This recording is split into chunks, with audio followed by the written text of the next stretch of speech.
اللهم صل على سيدنا محمد وعلى آل سيدنا محمد كما صليت على إبراهيم وعلى آل إبراهيم في العالمين إنك حميد مجيد. أعوذ بالله من الشيطان الرجيم. بسم الله الرحمن الرحيم. سورة أنزلناها وفرضناها وأنزلنا فيها آيات بينات لعلكم تذكرون. الزانية والزاني فاجلدوا كل واحد منهما 100 جلدة ولا تأخذكم بهما رأفة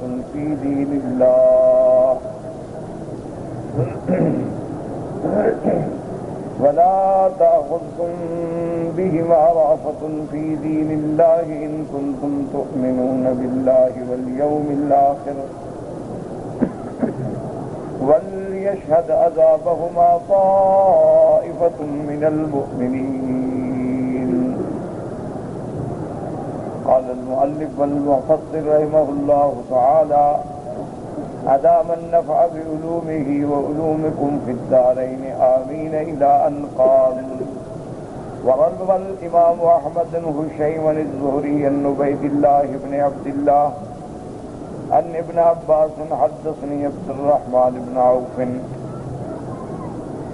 أن عمر بن الخطاب رضي الله تعالى عنه خطب الناس فسمعته يقول: ألا وإن ناسا يقولون ما الرجم في كتاب الله وإنما فيه الجلد وقد رجم رسول الله صلى الله عليه وسلم ورجمنا بعده ولولا أن يقول قائل أو يتكلم متكلم أن عمر زاد في كتاب الله ما ليس منه لأثبتها كما نزلت. وأخرجه النسائي من حديث عبد الله بن عبد الله به. اب مفسر رحمۃ اللہ علیہ اس سند سے عبد الرحمن ابن عوف کے واسطے سے روایت بیان فرماتے ہیں کہ حضرت عمر بن الخطاب رضی اللہ تعالی عنہ نے خطبہ دیا. فرماتے ہیں فسمعتہ. یہ باتیں جو ہے نا اس سند کی تقویت کے لیے ہوتی ہیں، یعنی مجھے کسی اور نے نہیں کہا، میں نے خود سنا ہے، یعنی میں نے خود حضرت عمر سے سنا. فسمعتہ یقول. آپ نے فرمایا: الا وان ناسا یقولون. آپ نے فرمایا خبردار، بعض لوگ یہ کہتے ہیں مر رجم فی کتاب اللہ، اللہ کے قرآن میں رجم کا ذکر نہیں ہے. وَإِنَّمَا فِيهِ الْجَلْدُ. قرآن پاک میں تو صرف کوڑوں کا ذکر ہے کہ اگر زانیہ اور زانی ثبوت مل جائے، یا حمل ہو یا اعتراف ہو یا گواہ، کیونکہ ثبوت ان 3 چیزوں سے ہوتا ہے کہ یا تو گواہ ملے، 4 گواہ ہوں جو عینی شاہد ہوں جنہوں نے یہ واقعہ عملاً دیکھا ہو، یا پھر عورت حاملہ بالزنا ہو گئی تو زنا ثابت ہو گیا کہ حمل زنا کا ہے، یا یہ ہے کہ حمل تو نہیں ہے، گواہ بھی نہیں ہے، لیکن ان زانیہ یا زانی نے خود اعتراف کیا ہے کہ ہم نے گناہ کیا، تو اس پر اگر دونوں کنوارے ہیں تو 100 کوڑے مارے جائیں گے، اور اگر دونوں شادی شدہ ہیں تو ان کو رجم کیا جائے گا، پتھر مار مار کے مار دیا جائے گا. لیکن یہ سزا عدالت دے گی، یہ نہیں کہ ہر بندہ خود سزا دینا شروع کر دے. اس سزا دینے کا حکم جو ہے وہ محکمے کو ہے، عدالت کو ہے، امیر کو ہے، قاضی کو ہے. اچھا، اگر کسی ملک میں اسلامی سزائیں نافذ نہیں ہیں تو بہرحال وہ مجبور ہے، وہ اللہ پہ چھوڑے گا، خود سزا دینے کا حقدار نہیں ہے.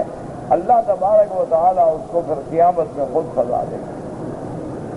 تو آپ نے فرمایا کہ بعض لوگ کہتے ہیں کہ بھی آیت رجم اللہ کے قرآن میں نہیں ہے، اس میں تو صرف جلد کا ذکر ہے، حالانکہ وقد رجم رسول اللہ صلی اللہ علیہ وسلم، حالانکہ حضور پاک نے خود رجم کا حکم فرمایا اور آپ کے حکم سے رجم ہوئی.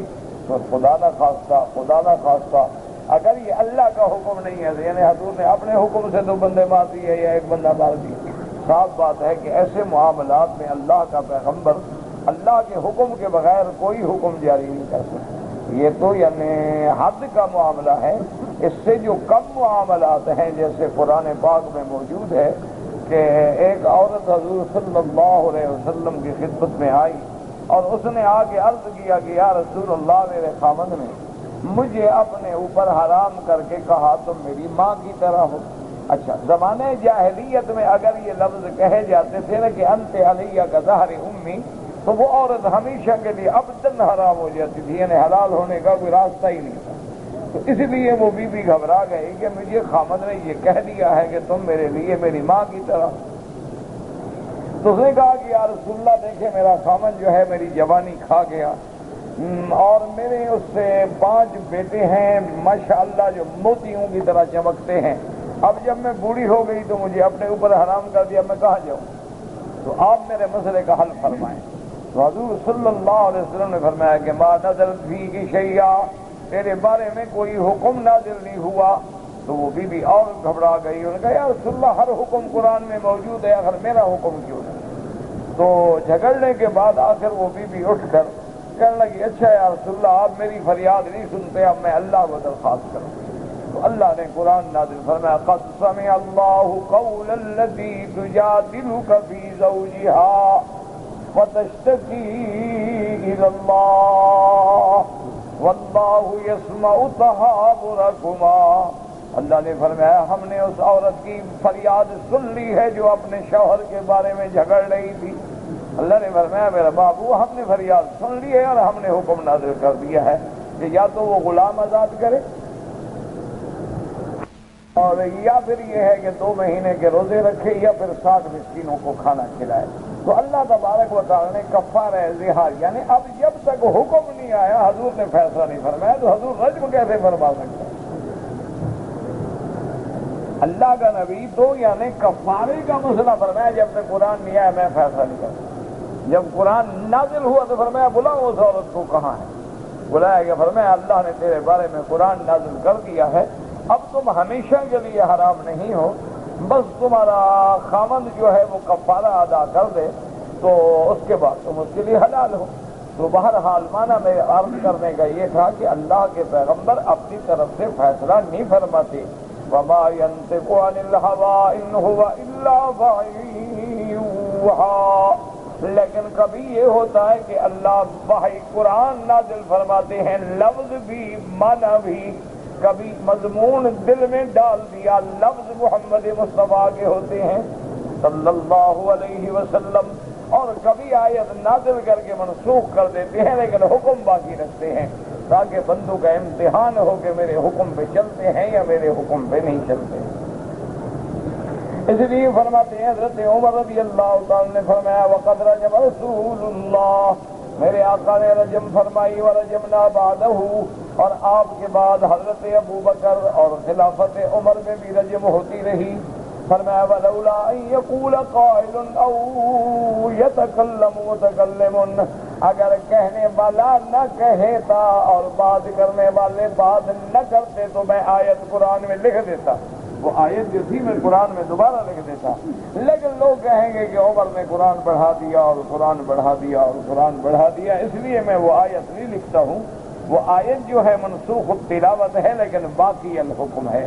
وہ آیت مبارک کے بارے میں بھی روایات میں آتا ہے کہ وہ آیت یوں تھی کہ الشیخ والشیخۃ اذا زنیا فرجموہما البتۃ نکالا من اللہ، کہ جب شادی شدہ مرد یا عورت زنا کرے تو اس کو رجم کیا جائے۔ تو اسی لیے فرمایا کہ میں وہ تو آیت قرآن میں لکھ دیتا، لیکن کل کو لوگ کہیں گے کہ دیکھو مصحف عثمان میں نہیں ہے لیکن حضرت عمر نے لکھ دی ہے، تو لہذا کہیں گے کہ عمر نے قرآن بڑھا دیا، تو اس لیے میں نہیں لکھتا، لیکن حضور پاک نے خود رجم فرمایا، اور اللہ کا نبی ایسا بڑا حکم نہیں دے سکتے جب تک کہ اللہ تبارک و تعالیٰ کا حکم نہ ہو۔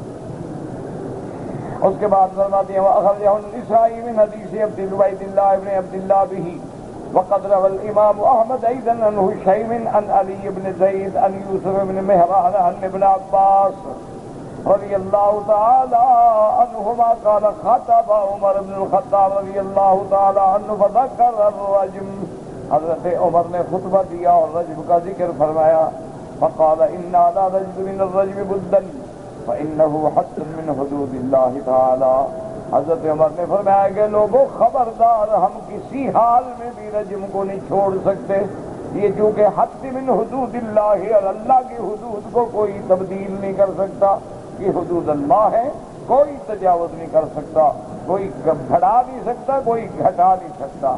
اجتہاد بھی وہاں ہوتا ہے جہاں قرآن و حدیث میں اصل نہ ملے، جب اصل موجود ہے تو اس میں کسی قسم کا نہ کوئی زیادتی ہو سکتی ہے نہ کمی ہو سکتی ہے۔ آپ نے فرمایا الا وان رسول اللہ صلی اللہ علیہ وسلم قد رجم ورجمنا بعدہ، حضور پاک نے خود بھی رجم کا حکم دیا اور آپ کے بعد بھی صحابہ نے رجم کا حکم دیا۔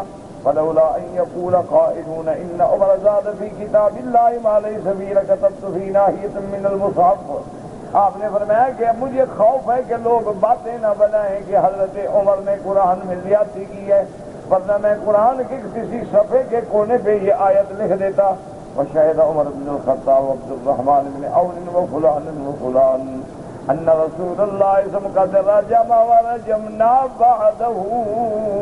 حضرت عمر بن الخطاب، حضرت عبد الرحمن بن عون، اسی طرح اور صحابہ بھی اس بات کے گواہ ہیں کہ حضور نے رجم کا حکم دیا۔ الا انہ سیکون قوم من بعدکم یکتبون بالرجم، آپ نے فرمایا خبردار، بعد میں ایسے لوگ بھی پیدا ہوں گے جو رجم کا انکار کریں گے، وبالشفاعت اور شفاعت کا بھی انکار کریں گے، وبعذاب القبر عذاب قبر کا بھی انکار کریں گے، وَيَوْمِ يُخْرَجُونَ مِنَ النَّارِ بَعْدَ مَا هُمْ تُحْشُرُونَ، اور اس دن کا بھی انکار کریں گے جس دن قبروں سے اٹھیں گے اور ان کے منہ چھینے نچڑے ہوئے ہوں گے۔ ہم تحشو کا معنی ہوتا ہے جیسے کسی سانپ نے کسی نے کاٹ کے اس کے اندر زخم کر دیا۔ تو اس لیے حضرت عمر نے فرمایا، دیکھیں حضرت عمر کی کتنی دور کی نظر تھی، اور آج وہ دنیا میں ساری پارٹیاں موجود ہیں، شفاعت کے منکر بھی موجود ہیں، عذاب قبر کے منکر بھی موجود ہیں، اسی طرح رجم کے منکر بھی موجود ہیں، اب تو سارے حدود کے منکر ہیں۔ وہ کہتے ہیں حدود جو ہیں اس دور کے تھے، اب ہمارے لیے مناسب نہیں، نعوذ باللہ ثم نعوذ باللہ۔ وہ کہتے ہیں تو حضور کے زمانے کی بات تھی، اس وقت ان حدود کی ضرورت تھی، لوگ نئے نئے اسلام میں آئے تھے، جاہلیت کا دور تھا، اب لوگ پڑھے لکھے ہیں، اب ان کو کوڑے مارنے کی کیا ضرورت ہے؟ یہ تو بالکل بیچارے مجرم ہے ہی نہیں۔ آج کل کوئی جرم ہوتا ہے بنا؟ آج کل تو صرف یہی ہوتا ہے غریبوں کی لڑکی کو اٹھا کے 10 غنڈے جو ہیں وہ زنا کرتے ہیں۔ انا للہ و انا الیہ۔ ایک رجم ہو جائے نا جناب آپ کے ملک میں، دیکھیں پھر کوئی کسی لڑکی کو ہاتھ لگاتا ہے؟ اور ایک بات یہ بھی یاد رکھیں کہ رجم جو ہے یا کوڑے جو ہیں یہ اللہ کے حدود ہیں، آمنا و صدقنا، لیکن جب اللہ کے حدود کا نفاذ ہوتا ہے تو 40 دن تک اللہ کی رحمت اس ملک پہ برستی ہے کہ یہ میرے قانون کو ماننے والے۔ تو جب اللہ کی رحمت آتی ہے تو حالات ٹھیک ہو جاتے ہیں، خود کو خود ٹھیک ہو جاتے ہیں۔ اس لیے ہمیشہ یاد رکھیں کہ اگر ان باتوں کو ہم چھوڑ دیں، جیسے یورپ چکر میں آیا کہ جی پھانسی نہ دی جائے، یہ بڑی سخت سزا ہے۔ اچھا جی کیوں نہ جی، دیکھو نا آدمی لٹک رہا ہو، گردن لمبی ہو جاتی ہے، زبان باہر نکل آتی ہے اور بڑی گندی شکل ہو جاتی ہے، یار یہ کیا کریں بھائی؟ انہوں نے کہا جی کھڑا کر کے گولی سے مارا جائے۔ پھر عرصہ گزرا، انہوں نے کہا جی یہ بھی ٹھیک نہیں۔ دیکھو نا آپ ایک آدمی کو کھڑا کرو اور 10 آدمیوں کو رائفلیں دیتے ہیں، گولی ایک میں ہوتی ہے، باقی میں نکلی گولیاں ہوتی ہیں، تو فائرنگ اسکواڈ کھڑا ہوتا ہے اور فائر کرتا ہے، مر جائے گا۔ یہ بھی تو ایک دھوکہ ہے نا۔ اور 10 آدمی جو ہیں وہ دیکھ رہے ہیں ہم مار رہے ہیں، اور بلا وجہ اچھا خاصا بندہ سامنے کھڑا ہے، اور اس کو یہ بات بھی درست نہیں۔ اچھا ٹھیک، چلو اب کیا کریں؟ انہوں نے کہا کہ جی ایسا کرتے ہیں کہ ان کو گیس چیمبر میں بٹھا دیں، گیس چھوڑ دیا، بندہ مر گیا۔ پھر جناب ان کے پارلیمنٹ نے کہا نہیں یار یہ گیس والی سزا بھی ٹھیک ہے۔ اچھا اب کیا کریں جی؟ انہوں نے کہا ایسا کریں جی الیکٹرک چیئر پہ بٹھا دیں، کرسی پہ بٹھا دیں، کرنٹ دیں، بندہ مر گیا ہے، تکلیف نہ ہو نا، مانا ہے کہ آرام سے مر جائے، بڑی ہمدردی ہے قاتل سے۔ بھائی جس نے لوگوں کو تڑپا دیا ہے، خاندانوں کو تڑپا دیا، اس سے رحم کا کیا مانا؟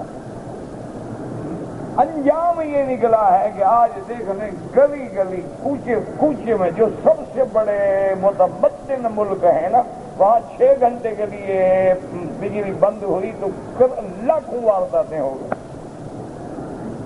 جو کہتے ہیں نا ہم بڑے ایڈوانس ہیں اور ہم بڑے پڑھے لکھے لوگ ہیں، یہ ایشیا تو جاہل لوگ ہیں، وہ پڑھے لکھے لوگوں کا یہ حال ہے۔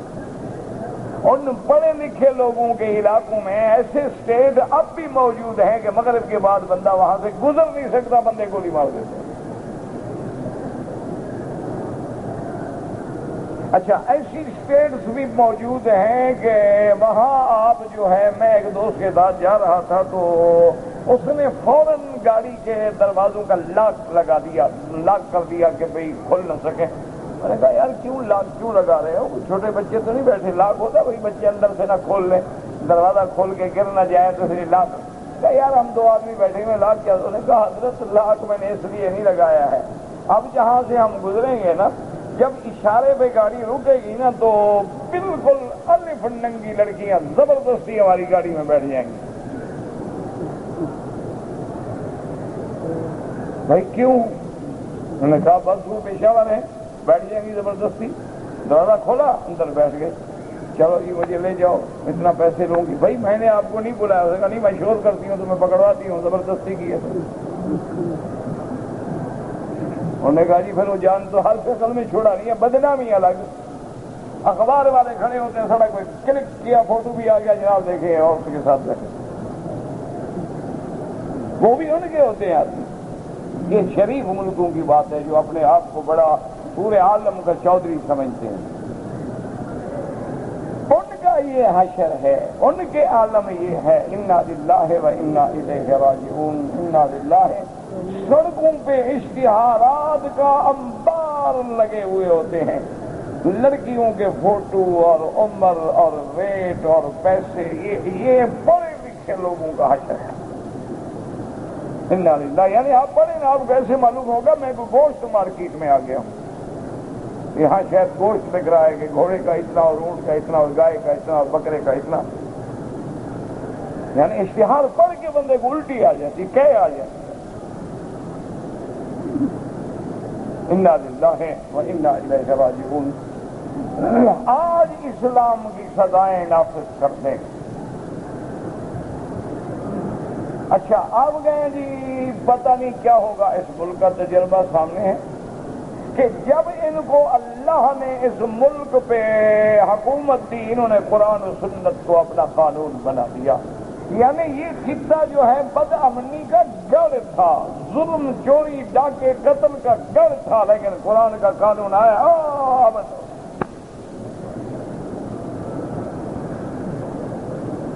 اس لیے ہمیشہ یاد رکھیں کہ یہ باتیں جو ہے نا کہ بھئی رجم کی آیت نہیں ہے اور فلاں آیت نہیں ہے، یہ تو بلا وجہ جھگڑے ہوتے ہیں۔ جو آیات موجود ہیں ان پہ تم نے عمل کر لیا ہے۔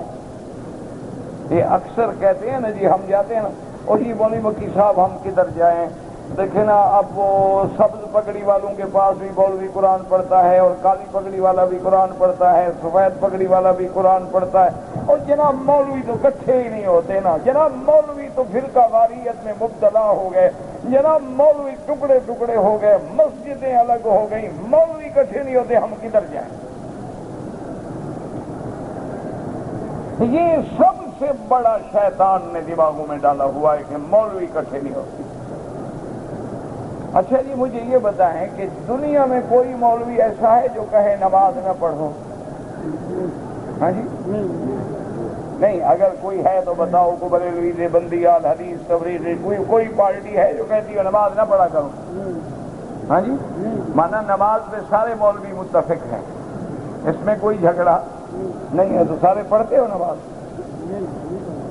تو مولویوں نے کیا جھگڑا بنا دیا؟ اچھا کوئی جماعت کا ایک مولوی ہے جو تمہیں کہے کہ جب عمرے پہ جاؤ اور محمد مدنی کے روضے پہ جاؤ تو لازم داڑھی مڈا کے جانا؟ کوئی ہے مولوی؟ کوئی پارٹی؟ کوئی جماعت؟ تو تم مولویوں کے جھگڑے سے داڑھی مڈا رہے ہو؟ نہیں، ٹھنڈے دل کسی ایک مولوی نے کہا ہے کہ سود لینا حلال، یہ تو جھگڑا ہے کہ بینکوں کا سود ہے یا نہیں، لیکن مطلقاً سود لینے کو کسی نے آج تک حلال، یہ ہے کہ جی یہ سروس چارجز ہیں اور یہ کاروبار ہے اور یہ بزنس ہے، اس میں لاسٹ پرافٹ نفع نقصان دونوں ہوتے ہیں، اس لیے یہ سود بنتا ہے یا نہیں بنتا، لیکن مطلق سود تو سب مولوی کہتے ہیں نا حرام، کہ کوئی کہتا ہے حلال؟ ہاں جی حرام، ماشاءاللہ۔ تو اس لیے تم سود نہیں کھاتے ہو، جو اس پہ تو مولوی متفق ہیں۔ اچھا، کسی مولوی نے آپ کو کہا ہے آج کل کتا حلال ہے؟ ہاں جی نہیں، وہ گندا کتا نہیں، شمپو سے نہلایا ہوا وہ تو حلال ہے نا، وہ نہیں حلال؟ نہیں بھائی، وہ خاص جو پالا ہوا ہے، گھر میں رکھتا ہے، جس کو باقاعدہ ٹریننگ ہے، وہ باقاعدہ لیٹرین میں جاتا ہے، عام گندگی بھی نہیں کرتا، وہ تو حلال ہے نا، وہ بھی حلال ہے۔ اس میں کو مولوی کا جھگڑا ہے؟ اس لیے تم کتے پالتے ہو کہ مولویوں کا جھگڑا ہے؟ چلو آج اللہ کے کعبے میں بیٹھ کے فیصلہ کرتے ہیں کہ جن باتوں میں مولویوں کا جھگڑا نہیں وہ تم مان لو، جن میں جھگڑا ہے میں شروع کرا دیتا ہوں۔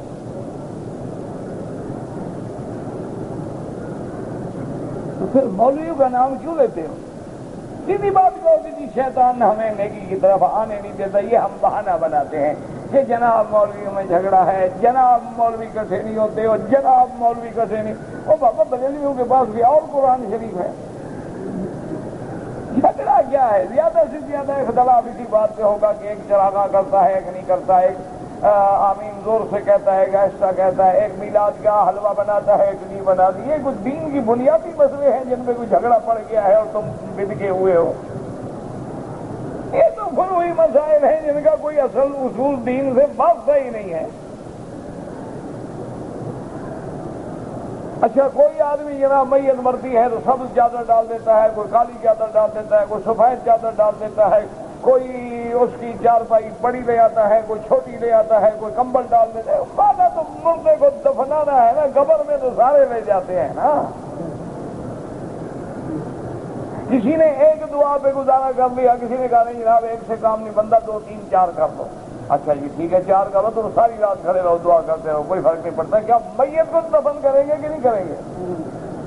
تو اصل مسئلے میں تو جھگڑا نہیں ہے نا، یہ تو فروعی باتیں ہیں، اور وہ بھی کیوں پیدا ہوئی ہے؟ ایک بات یاد رکھ لو، میرا ایمان ہے کہ مولوی یہ بدعات بھی رائج نہ کرتے اگر مولوی کو تم احترام دیتے، عزت دیتے، اس کا مقام دیتے، اس کے حقوق کا خیال رکھا جاتا، اس کو بغیر مانگے ہوئے اتنا دیتے کہ وہ علاقے کا معزز آدمی بن کے زندہ رہتا، اس کو نہ مانگنے کی ضرورت پڑتی، نہ یہ بدعتیں بنانے کی ضرورت پڑتی۔ تم نے تو مولوی کو چپراسی بھی مولوی ہے، جھاڑو مسجد کا بھی مولوی دے گا، اذان بھی مولوی دے گا، نل کے پانی کو بھی مولوی چیک کرے گا، مسجد کی صفائی بھی مولوی چیک کرے گا، پھر چودھری اور وڈیرے کا انتظار بھی کرے گا کہ صاحب آ جائیں تو اذان کہوں۔ تم نے تو چوکیدار رکھا ہوا ہے، وہ مولوی تو ہے نہیں۔ تو اس نے بھی سوچا کہ اچھا انہوں نے مجھے خوار کیا ہے تو میں بھی ان کی قبر خوار کرتا ہوں۔ انہوں نے کہا بدعتیں لگاؤ، میرے کھانے بھی چلیں گے، یہ ویسے تو بچی ہوئی روٹی پھینکتے ہیں نا، شام کو جو گھر میں بچ گیا دے آؤ مولوی کو۔ اس نے کہا جناب 11ویں کی درد کرنا ضروری، ورنہ پیران پیر ناراض ہو کے تمہیں جہنم ڈالیں گے۔ انہوں نے کہا حاضر جناب 11ویں پکاتے ہیں۔ انہوں نے کہا مردہ مر جائے تو 3 دن کل شریف ضروری، ورنہ 4 دن مردہ گھر میں بیٹھا ہوگا۔ انہوں نے کہا حاضر جناب کل شریف کرتے ہیں۔ انہوں نے کہا 7 جمعرات ضروری، اور ہر جمعرات میں 7 کھانے ہونے ضروری، 7 ٹکیاں اگر نہ ہوئی تو مردے تمہارے اٹھا کے منہ پہ ماریں گے۔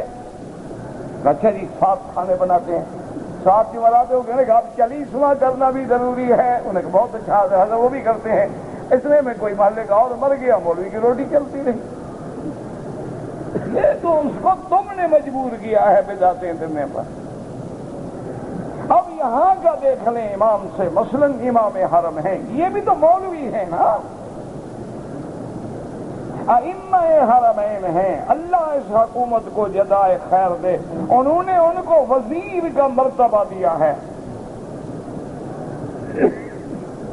باہر جب امام جاتے ہیں تو جیسے بادشاہوں کے لیے اسپیشل ہوائی جہاز جاتے ہیں، ان کے لیے بھی اسپیشل ہوائی جہاز جاتے ہیں، آگے ایمبیسیاں ان کے 5 اسٹار اور 7 اسٹار ہوٹلوں میں انتظام کرتے ہیں، ان کو کیا ضرورت ہے غلط مسئلہ بتانے کی؟ کیوں غلط مسئلہ بتائیں؟ وجہ اچھا باہر جا کے ان کو کیا ضرورت ہے چندہ مانگنے کی؟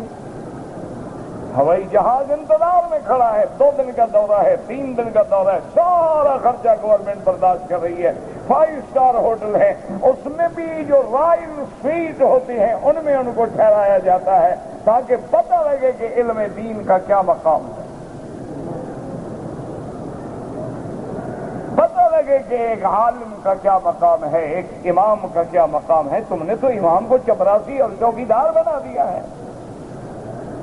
تمہارا امام جو ہے جھاڑو بیچارہ وہ دیتا ہے، اذان وہ دیتا ہے، پانی وہ بھرتا ہے، مسجد کی صفائی وہ کرتا ہے، وقت پہ اذان وہ دیتا ہے، اور اگر بڑے آدمی کا گھر قریب ہے تو جا کے یہ بھی کہ حضرت کہہ دو ٹائم ہو گیا، انتظار کر رہے ہیں، انہوں نے کہا مرو نہیں آ رہا ہوں، ٹھہرو، انہوں نے کہا جناب کھڑے، اس کو پتا ہے ورنہ شام کو کہیں گے دفعہ ہو جاؤ، ہم ایک اور رکھ لیتے ہیں چپراسی رکھنا ہے نا۔ اور جو امام اگر آپ کی مسجدوں میں حق بات بیان کر دے، اللہ کی توحید بیان کر دے، سنت محمد مصطفیٰ بیان کر دے، چوتھے دن تم خود بندے پیدا کرتے ہو جو کہتے ہیں وہاں بھی ہے وہاں بھی ہے، نکالو اس کو۔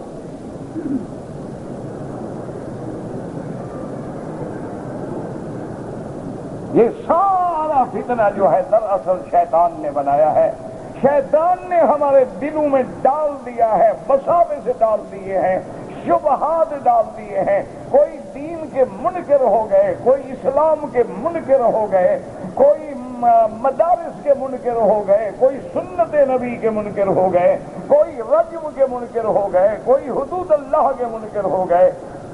لیکن ایک بات یاد رکھ لو، سارے قرآن کا انکار کرو تو بندہ کافر ہے، اگر قرآن کی ایک آیت کا انکار کرو تو بندہ کافر ہو جاتا ہے، پھر کافر بن کے جو مرضی آئے کہو لیکن مسلمان بن کے دھوکہ نہ دو۔ کہہ دو بھی ہم قرآن نہیں مانتے، بات ختم ہو گئی، السلام علیکم۔ یہ کیا مانا؟ نہیں جناب قرآن تو بالکل ٹھیک ہے، اسلام تو بالکل ٹھیک ہے، لیکن یہ ذرا سزا بڑی سخت، یہ تو نہیں۔ افتو بینون ببعض الکتاب، قرآن خود کہتا ہے کہ کیا تم کچھ مانتے ہو اور کچھ نہیں مانتے۔ اس لیے حضرت عمر نے فرمایا کہ یاد رکھو یہ حضور کا حکم ہے، اور بعد میں قوم آئے گی یکذبون بالرجم، جو رجم کی تکذیب کریں گے اور شفاعت محمد مصطفیٰ کی بھی تکذیب کریں گے، انکار کریں گے، وبعذاب القبر، اور عذاب قبر کا بھی انکار کریں گے، وقوم یخرجون من النار، اور یوم البعث کا بھی انکار کریں گے۔ اس لیے حضرت عمر نے اپنے زمانے میں فرما دیا تھا جو آج ہمارے سامنے ہے۔ وروى أحمد أيضا أن يحيى القطاني أن يحيى الأنصاري أن سعيد بن المسيب عن عمر بن الخطاب إياكم من تهلكوا عن آية الرجم۔ حضرت عمر ہمیشہ فرماتے تھے خبردار خبردار کہیں آیت رجم کا انکار کر کے اپنے آپ کو ہلاکت میں نہ ڈال دینا، برباد نہ ہو جانا۔ الحدیث رواه الترمذی من حدیث سعید بن عمر وقال صحیح، وقال الحافظ ابو يعلى الموصلي حدثنا عبید اللہ بن عمر القواريري قال حدثنا يزيد بن زريع قال حدثنا ابو اون محمد هو ابن سيرين قال ابن عمر رضي الله تعالى عنهما نبئت عن كثير بن السلف قال كنا عند مروان، وہ فرماتے ہیں مجھے خبر دی گئی ہے كنا عند مروان وفينا زيد فقال زيد بن ثابت كنا نقرأ الشیخ والشیخۃ اذا زنیا فرجموهما البتہ، قال مروان لا كتبتها في المصحف قال ذكرنا ذلك وفينا عمر بن الخطاب فقال انا اشفيكم من ذلك قال قلنا فكيف قال جاء رجل الى النبي صلى الله عليه وسلم قال وذكر كذا وكذا وذكر الرجم فقال يا رسول الله اكتب لي آية الرجم قال لا أستطيع الآن هذا أو نحو ذلك. وقد رواه النسائي من حديث محمد بن المثنى عن غندر عن شعبة عن قتادة عن يونس بن جبير عن كثير بن صلت عن زيد بن ثابت به. وهذه طرق كلها متعددة متعددة ودالة على أن آية الرجم كانت مكتوبة ونسخ تلاوتها وبقي حكمها معمولا به والله أعلم. اب جناب فرماتی ہیں حضرت عبداللہ بن عمر رضی اللہ تعالی عنہما قال نبئت عن کثیر بن السلط، وہ کہتے ہیں مجھے کثیر بن السلط کی طرف سے خبر پہنچائی گئی کہ کننا عند مروان، ہم مروان کے پاس بیٹھے تھے جب مروان کی حکومت تھی. وفینا زید، اور اس مجلس میں حضرت زید، اور یہ ان صحابہ میں ہیں جو قرآن کے بڑے بڑے عالم گزرے ہیں جنہوں نے قرآن کی جمع میں کام فرمایا ہے. حضرت زید بن ثابت ہیں، حضرت ابی بن کعب ہیں، حضرت عبداللہ بن عباس ہیں، خلفائے راشدین ہیں. یہ وہ بڑے شان والے صحابہ ہیں جن کو اللہ نے قرآن کی خدمت کے لیے چن لیا ہے.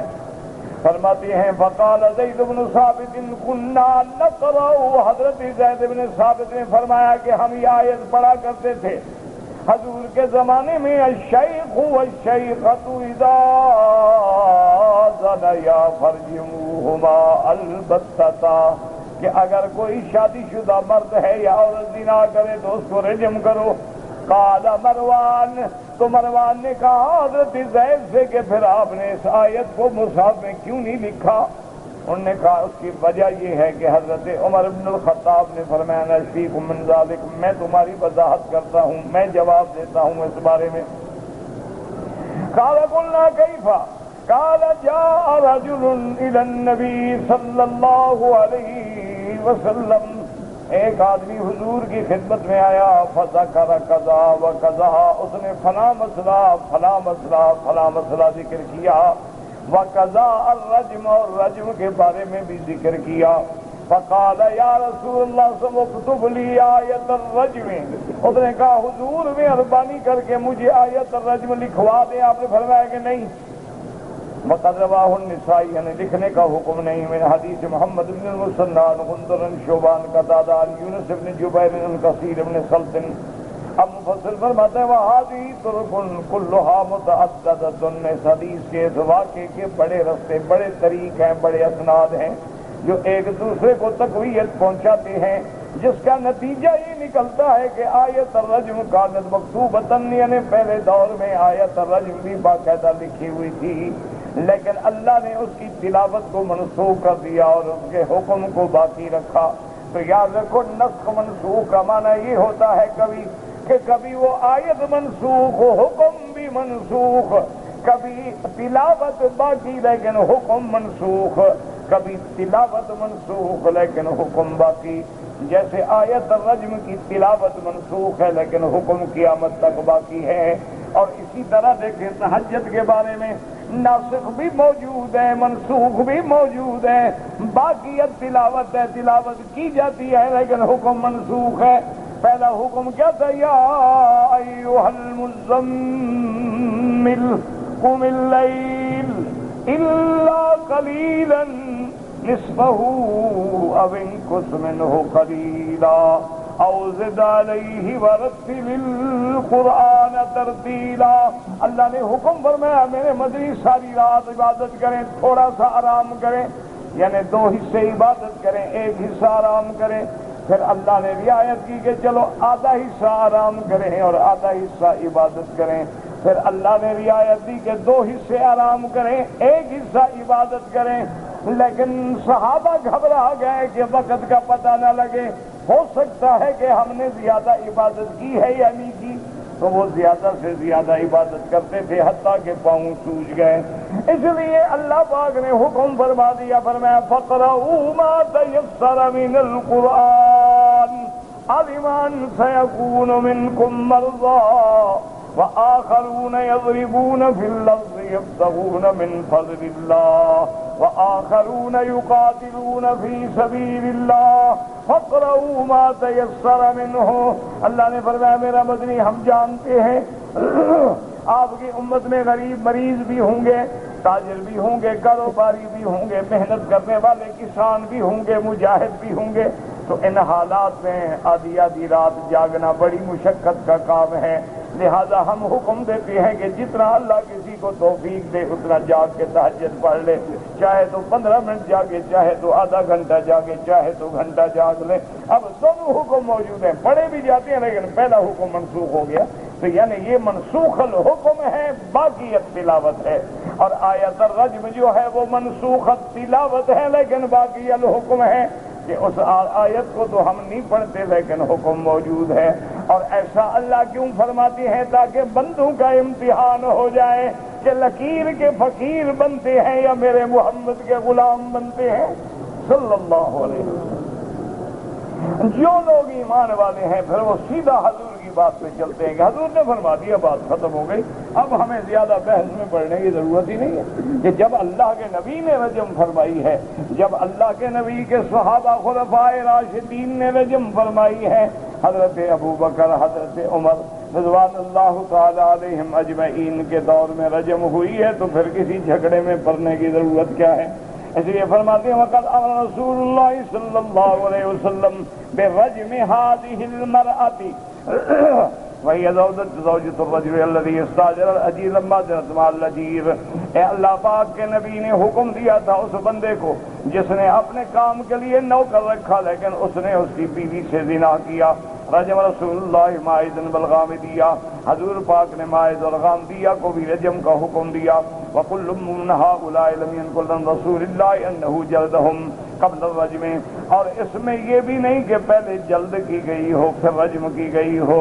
وَإِنَّمَا وَرَدَتْ الْأَحَادِيثُ الصَّحِيحَةُ المتعددة الطرق والألفاظ بالاختصار على رجم ليس فيها ذكر الجلد، ولهذا كان هذا مذهب جمهور العلماء، وإليه ذهب أبو حنيفة ومالك والشافعي رحمهم الله، وذهب الإمام أحمد رحمه الله أنه يجب أن يجمع الزاني المحسن بين الجلد للآية والرجم للسنة۔ اب مفسر رحمۃ اللہ علیہ فرماتے ہیں کہ یاد رکھو کہ حضور نے بھی رجم فرمائی، اور جن کو رجم فرمائی ہے اس سے پہلے کوڑے نہیں مارے گئے۔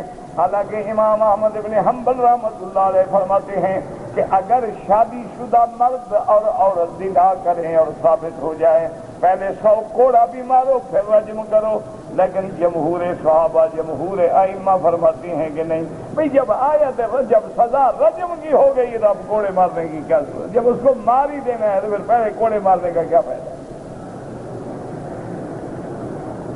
اور اسی لیے اب دیکھیں مفسر فرماتا ہے کہ ذہب مذہب جمہور العلماء، کہ جمہور علماء کا یہی مذہب ہے۔ وَإِلَيْهِ ذَهَبَ أَبُو حَنِيفَةَ وَمَالِكُ وَالشَّافِعِي رحمهم اللہ۔ امام ابو حنیفہ، امام مالک، امام شافعی فرماتے ہیں کہ جب رجم ہوگا تو اس سے پہلے کوڑے مارنے کی کوئی ضرورت نہیں ہے، اور امام احمد ابن حنبل رحمۃ اللہ علیہ فرماتے ہیں کہ نہیں، جو زانی ہے شادی شدہ ہے دونوں سزائیں جمع کرو، پہلے 100 کوڑا مارو پھر اس کو رجم کرو، کیوں وہ کہتی ہیں کہ جو سزا جلد کی ہے وہ قرآن سے ہے، الزانیۃ والزانی فاجلدوا کل واحد منہما 100 جلدۃ۔ وہ فرماتی ہیں جلد قرآن سے ہوا اور رجم سنت مصطفیٰ سے ہوا، لیکن جمہور یہی کہتے ہیں کہ جس کو رجم ہے اس کو کوڑے مارنے کی ضرورت نہیں ہے، واللہ اعلم۔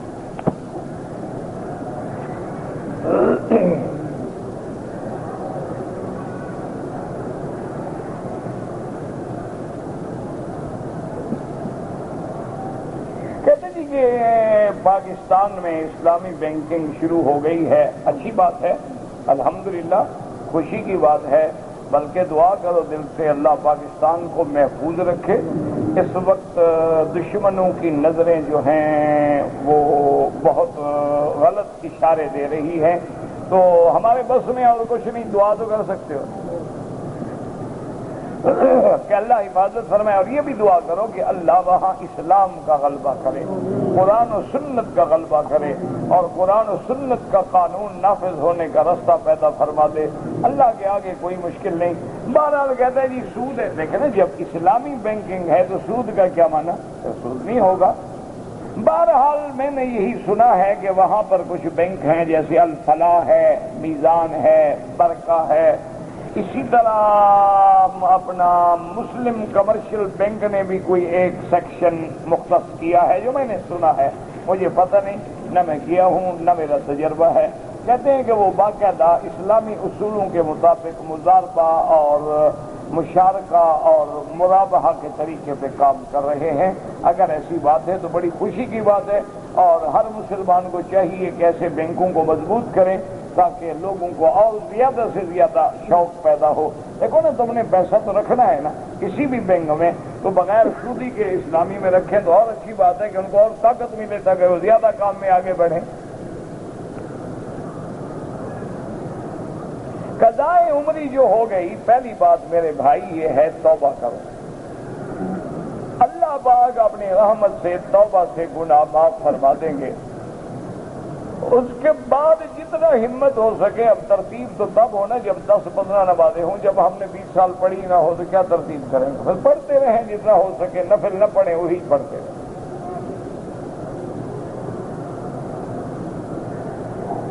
اگر ہم نے کوشش کی ہے کہ قضا نمازیں پڑھ لیں لیکن کچھ بچ جائیں تو توبہ جو کی ہے آپ نے انشاءاللہ اس سے معاف ہو جائیں گے۔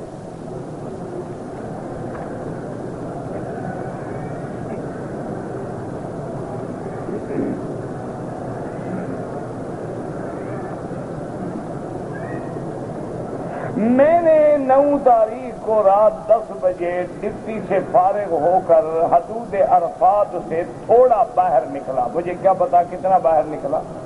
اگر تم حد حرم میں آ گئے، حدود حرم کا بورڈ لگا ہوا ہے، اگر تم نے حدود حرم میں داخل ہو کے احرام باندھ کے پھر عرفات میں گئے ہو تو تمہارا حج صحیح ہے، اور اگر تم نے حدود حرم میں احرام نہیں باندھا بلکہ وادی نمیرا یا وادی ارنا میں احرام باندھا ہے تو پھر حج نہیں ہوگا۔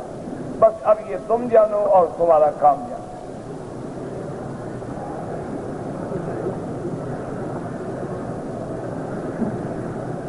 کہتے جی کہ ایک جگہ درس قرآن ہوتا ہے اور وہ تفہیم القرآن جو ہے مودودی صاحب کی وہی کھول کے پڑھتے رہتے ہیں، اور پڑھنے والے بھی عالم نہیں ہیں۔ بہرحال ان کو چاہیے احتیاط کریں اور کسی عالم سے ضرور رجوع کریں، کیونکہ اس تفسیر میں بعض بڑی بڑی اخطاء ہیں۔ اللہ لکھنے والے کو معاف کرے، مغفرت فرمائے۔ وہ فوت ہو گئے، جو لوگ فوت ہو جائیں ان کے بارے میں کبھی برا نہ کہیں۔ بہرحال ہر آدمی سے غلطی ہوتی ہے، غلطیاں ان سے بھی ہوئی ہیں، بڑے بڑے علماء سے ہوئی ہیں۔ طواف کا چکر جب ہم شروع کرتے ہیں، ایک ہاتھ سے اشارہ کریں، ایک سے کرو، 2 سے کرو، یہ مستحبات ہیں، کوئی مسئلہ نہیں۔ کعبۃ اللہ کا غلاف چومنے کا کوئی حکم نہیں، حجر اسود چومنے کا حکم ہے۔ کہ ایک مولوی صاحب کہتے ہیں کہ اگر داڑھی منڈے کے پیچھے نماز پڑھو تو نماز لوٹاؤ۔ جی بہرحال نماز ایک ہے، نماز انشاءاللہ ہو جائے گی، لیکن آمدن اگر تمہیں موقع ملے اور داڑھی منڈے کے پیچھے پڑھو تو پھر نماز نہیں ہوگی۔ اگر دوسری جگہ موجود ہے تو قطعاً نماز نہ پڑھے جو داڑھی منڈاتا ہے، کیونکہ داڑھی منڈانے والا آدمی جو ہے بار بار منڈانے سے گناہ کبیرہ کا مرتکب ہو جاتا ہے، فاسق ہو جاتا ہے۔ بلکہ فقہا کہتے ہیں داڑھی منڈا آدمی جو ہے اذان بھی نہ کرے۔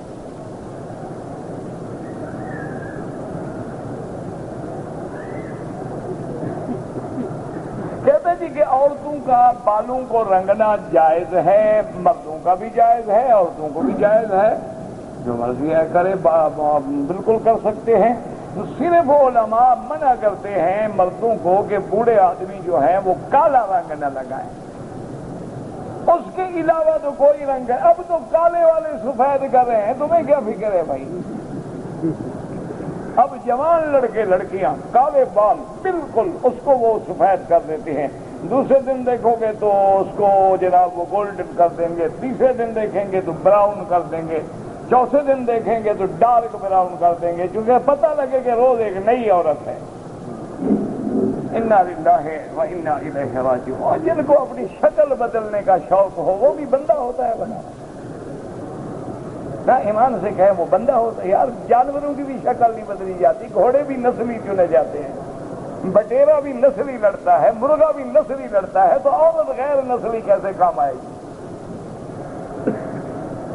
یہ کہے کہ ہر روز ایک نئی ڈائی ہے اور بال یوں گرائے جا رہے ہیں، کبھی یوں گرائے جا رہے ہیں، اس سے کوئی حسن نہیں ہوتا. یاد رکھو میری بیٹی، حسن اندر سے نکلتا ہے، حسن حیا کا نام ہے، حسن فیشن کا نام نہیں ہے. ایمان سے میں آپ کو اللہ کے کعبے میں بیٹھ کے کہتا ہوں، جس عورت نے کبھی بے حیائی نہیں کی، زنا نہیں کیا، بے پردگی نہیں کی، اس کے چہرے پہ نور ہوگا ایمان کا.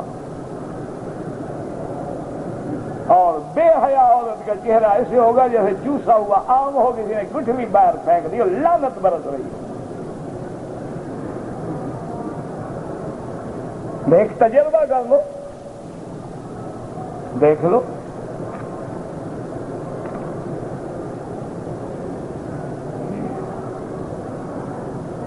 اگر کوئی شخص بیرون ملک میں مقیم ہے، والدین یا رشتہ دار انتقال ہو جائیں تو تدفین کے لیے انتظار کرنا جائز ہے، کوئی ضروری نہیں. وہ 10 دن نائب مردہ رکھا رہے، اچھی بات ہے، بالکل انتظار کرنا جائز. ہاں ایک ہوتا ہے بھی 1-2 گھنٹے میں پہنچ جائے گا تو چلو ٹھیک ہے، جنازے میں شرکت ہو جائے. لیکن یہ تو نہیں لگے اس کو ہوائی جہاز میں آنے میں 3 دن لگے، میت رکھی ہوئی ہے، ساری زندگی بیٹے کو حیا نہیں آیا، اب میت کا چہرہ دیکھنے آ رہا ہے.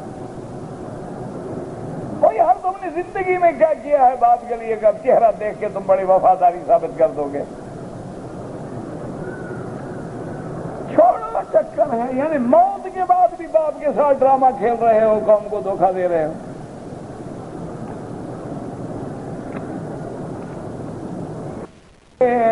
6 سال قبل میرے بڑے بھائی فوت ہو گئے، ان کی بیوی نے میرے چھوٹے بھائی سے شادی کر لی. اچھی بات ہے، کوئی بری بات نہیں. لیکن گھر میں جھگڑا ہے، کون سا بھائی؟ اب تو میرے خیال میں یہ کوئی اللہ کا مستقل عذاب ہے. دعا کریں اللہ ہر گھر سے عذاب جھگڑے کا رفع فرمائے. آج کوئی خوش نصیب گھر ہوگا جس میں جھگڑا نہیں، ورنہ یہ ایسا عذاب ہے کہ نہ اندر چین ہے نہ باہر چین ہے. اللہ نے گھر بنایا تھا راحت کے لیے، جب عذاب بن جائے اس سے بڑا عذاب کیا ہوگا؟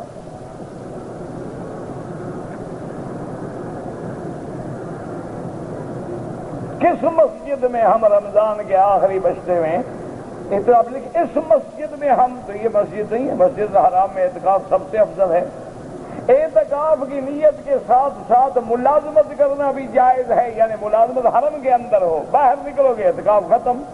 کہتے ہیں جی کہ میں ایک کمپنی میں پھنس گیا ہوں، وہ تنخواہ بھی نہیں دیتے ہیں اور تنازل بھی نہیں دیتے ہیں. اب اگر مجھے پیسے دے کر، رشوت دے کر تنازل لینا پڑے تو آپ پہ کوئی گناہ نہیں ہے، لینے والوں پہ گناہ ہے جو ظلم کر رہے ہیں. آپ تو مجبور ہیں، جان چھڑانا چاہ رہے ہیں. واہ بھائی واہ، دیکھیے یہ بڑا نیا مسئلہ ہے، اس کو غور کرو. کہتے ہیں جی ہمارے علاقے میں مولوی صاحب ہیں، انہوں نے جمعہ کے خطبے میں کہا ہے کہ غیر اللہ سے مدد لینا جائز ہے. دلیل کیا ہے؟ وہ کہتے ہیں اللہ نے بھی تو ابابیلوں سے مدد لی نا بادشاہ کو مرانے کے لیے. واہ بھائی، دیکھو کیسا مولوی ہے. جب ایسے مولوی ہوں گے تو مقتدی کیسے ہوں گے بلا؟ اللہ نے ابابیلوں سے مدد لی تھی بادشاہ. انا للہ. نہ مخلوق کو مدد لینا حرام ہے یا اللہ کو بھی حکم کرنا حرام ہے؟ پاگل ہے مولوی ہے. اس کا میرے خیال میں علاج کراؤ، گدو بندر بھیجو مولوی صاحب. معلوم یہی ہوتا ہے کہ سائیکولوجیکل افیکٹ ہے، دماغ خراب ہے میری. انا للہ و انا الیہ. بابا مخلوق کو غیر اللہ سے مدد مانگنا حرام ہے. اللہ چاہے ہوا کو حکم دیں، چاہے ابابیل کو حکم دیں، اللہ چاہے پتھروں کو حکم دیں، اللہ چاہے فضاؤں کو، وہ تو مالک ہے، وہ تو خالق ہے، اس کی مخلوق ہے، حکم دیں مارو اس کو بس. یہ کیا مدد ہے؟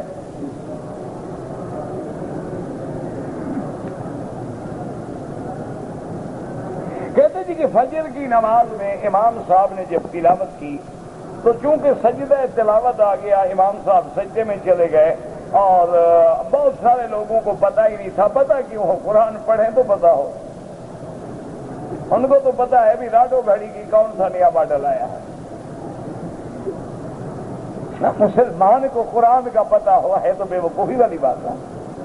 کہ ہے مسلمان ماشاءاللہ 1426 سال گزر گئے مسلمان کو پتہ نہیں کس صورت میں سجدہ ہے، یہ مسلمان ہے ماشاءاللہ۔ انا للہ و انا الیہ راجعون۔ اچھا مسئلہ یہ ہے کہ جو لوگ رکوع تک جھک گئے ان کی تو نماز ہو گئی، جو کھڑے رہے رکوع میں بھی نہیں گئے وہ نماز لوٹائیں۔ جنہوں نے سجدہ کر لیا الحمدللہ، سجدہ نہیں کیا لیکن رکوع میں چلے گئے ان کی بھی نماز ہو گئی، لیکن جنہوں نے سجدہ بھی نہیں کیا اور کھڑے رہے کہ پتہ نہیں شاید امام کو کچھ ہو گیا ہم تو کھڑے رہے نا، تو وہ نماز دوبارہ پڑھیں۔ ہاں سجدہ تلاوت کا جی مسلمان کو پتا ہو، عجیب بات نہیں ہے بلا ماشاء اللہ جی، نہیں خیال رکھنا، بالکل پتہ نہ کرنا کہ قرآن میں کتنے سجدے ہیں اور کہاں کہاں ہیں، بالکل ایسی بات ہے۔ تم گانے شانے فلمی دھنیں میوزک اپنا ٹیلی فون موبائل پہ تصویر کیسے نقل ہوتی ہے اس کو چیٹنگ کیسے، یہ سیکھو، تمہیں کیا ہے کہ سجدہ تلاوت کرتے رہے، مولوی کا کام ہے کرتے رہے۔ ایک آدمی کہا امام بتا کیوں نہیں دیتے؟ میں نے کہا جی ایک دفعہ عربی میں بتایا، ایک دفعہ فارسی میں، ایک دفعہ انگریزی میں، ایک دفعہ جرمنی میں، ایک دفعہ برمی میں، ایک دفعہ بنگلہ میں، ہر زبان میں، انشاءاللہ تو ظہر کا وقت ہو جائے گا۔ یعنی تم نہ سیکھو، یہ بھی امام کے ذمہ ہے کہ بتائے کہ جناب 5 منٹ پہ بھلا رکعت پہ سجدہ آئے گا۔ انا للہ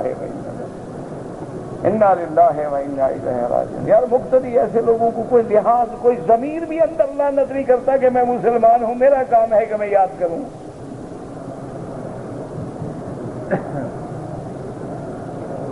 اگر ہم نے ظہر کی 4 سنتوں کی نیت کر لی، ایک رکعت پڑھی تھی کہ جماعت کھڑی ہو گئی، 2 رکعت پڑھ کے سلام پھیر دیں اور جماعت میں مل جائیں، اور بعد میں وہ 2 رکعتیں پوری کر دیں، کوئی مسئلہ نہیں، کوئی مشکل نہیں۔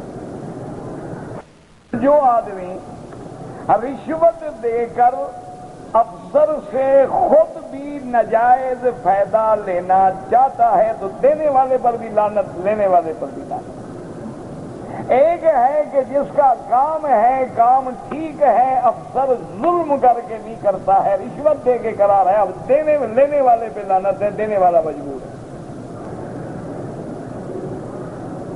کہتے جی کہ اگر کوئی بندہ اپنی بیوی سے دوسری دفعہ جماع کرے اور درمیان میں غسل نہ کرے، استنجا نہ کرے، وضو نہ کرے، کر سکتا ہے، لیکن افضل یہ ہے کہ آدمی غسل کرے، نہ تو کم از کم استنجا کرے، کم از کم وضو کرے۔ اس سے آدمی کی صحت کا بھی فائدہ ہے، نظافت کا بھی فائدہ ہے، صفائی کا بھی فائدہ ہے، ورنہ تمہاری وہی گندگی دونوں کی بیماری کا ذریعہ بنے گی۔ مسجد عائشہ میں جو 2 رکعت پڑھتے ہیں، مجھے کیا پتا کون سی 2 رکعت پڑھتے ہیں، امی نے اپنے لڑکے کی بیوی سے، اپنی بہو سے زبردستی زنا کیا، نعوذ باللہ، لا حول ولا قوت الا باللہ۔ دعا کرو اللہ عذاب رفع فرما دے، اللہ رحم فرما، مسلمانوں کے حال پہ رحم فرما۔ بہرحال جی بیٹے بھی تو حرام ہو گئی نا۔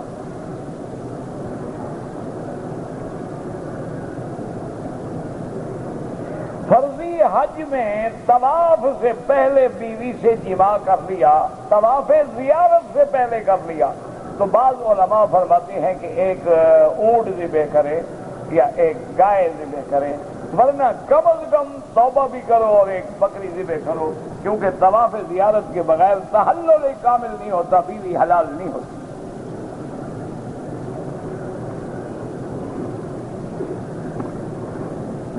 داماغ تو کوئی نہیں ہوتا، دماغ ہوتا ہے، وسوسے آتے ہیں، اعوذ باللہ پڑھا کرو۔ میں نے عمرے میں طواف کیا ہے، مجھے پتہ نہیں کہ 7 چکر کیے ہیں یا 6 چکر کیے ہیں، بابا تیرا غالب خیال کیا ہے؟ غالب خیال ہے کہ 6 چکر کیے، 1 چکر کر کے 7 پورے کر دو، 1 چکر جو بچ گیا کر دو، اگر ہمت ہو تو پورا طواف دوہرا دو بس۔ رزق کے لیے مہربانی کر کے وظیفہ بتائیں، وظیفہ بابا پیر شیر بتاتے ہیں، نہ میں پیر ہوں، نہ فقیر ہوں، نہ بزرگ ہوں۔ بہرحال قرآن کا حکم یہ ہے کہ استغفار پڑھو تو رزق ملتا ہے،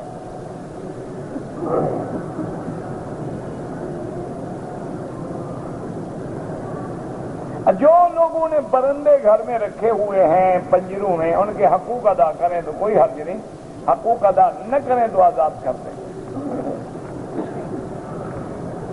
یعنی ان کا پانی، کھانا، خوراک، اس میں صفائی وغیرہ ہر چیز کا خیال رکھیں۔ میرے دل میں حضور پاک کے صحابہ کے بارے میں اور بڑے بڑے اولیاء اللہ کے بارے میں گندے خیالات آتے ہیں۔ ہر نماز کے بعد آخری 2 سورتیں قل اعوذ برب الفلق، قل اعوذ برب الناس پڑھ کے ہاتھوں پہ دم کر کے سارے بدن پہ پھیرا کریں، اللہ رحم کرے گا۔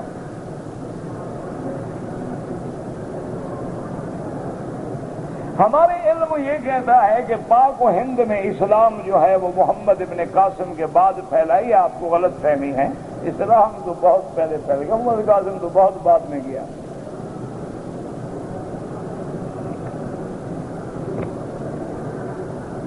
طواف کے دوران نماز جنازہ آ جائے، طواف کو ترجیح دیں یا جنازے کو؟ جنازے کو۔ طواف تو نفلی عبادت ہے، جنازہ فرض کفایہ ہے۔ یہاں پر عصر کی نماز جو ہے اول وقت میں پڑھتے ہیں، بہرحال صحیح ہے، اول وقت بھی صحیح ہے اور آخر وقت بھی صحیح ہے، تو اس لیے حرم کی جماعت نہ چھوڑا کریں۔ میں مسجد نبوی میں پہنچا تو نماز کا وقت تھا، میں فوراً مسجد میں داخل ہو کے نماز پڑھی، اسی حالت میں سلام پڑھے، مجھے موقع ہی نہیں ملا غسل کر کے کپڑے بدلنے کا، کوئی حرج نہیں۔ دوران طواف جب ہم کریں تو کعبے کو دیکھیں، نظر نیچے رکھیں، ادب کا تقاضا یہی ہے۔ نماز میں اللہ کی طرف دھیان رہے تو بالکل ہے ہی اللہ کی نماز، کانک ترا، گویا تم خدا کو دیکھ رہے ہو۔ اگر یہ مقام نہ ملے فإنہ یراک، وہ تو تمہیں دیکھ رہا ہے۔ میں جدے گیا تھا اور واپسی پہ عمرہ نہیں کیا، کوئی حرج نہیں۔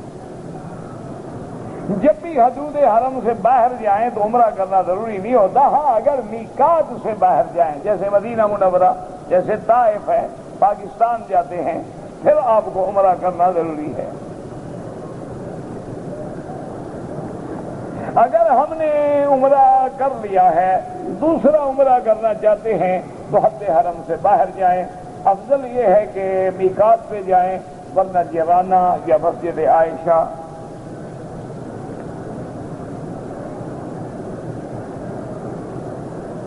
کہتے ہیں کہ بہت سارے حضرات جو ہیں وہ تبلیغی جماعت کو گالیاں دیتے ہیں، جن کے اندر گالیاں ہیں گالیاں نکلیں گی، درود ہے تو درود نکلے گا، یہ تو قصور کوئی بھی نہیں، یہ تو جو برتن میں ہوگا وہی نکلے گا نا۔ برتن میں پانی ہو تو دودھ کیسے آئے؟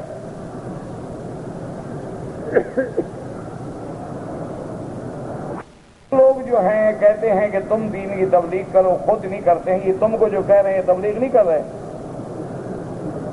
اللہ کہتے ہیں یہی تو تبلیغ ہوتی ہے، اور تبلیغ کیا ہوتی ہے؟ گلے میں رسہ ڈال دے۔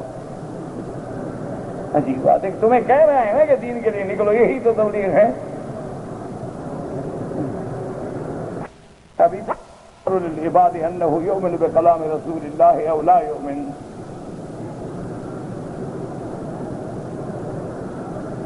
اگر ایک عورت حیض کی حالت میں میقات پہ گزری لیکن عمرے کی نیت نہیں کی تو لازماً اس کو دم پڑے گا، یا تو پاک ہو کے واپس جائے میقات پہ جا کے عمرہ کر لے، ورنہ دم دینا پڑے گا۔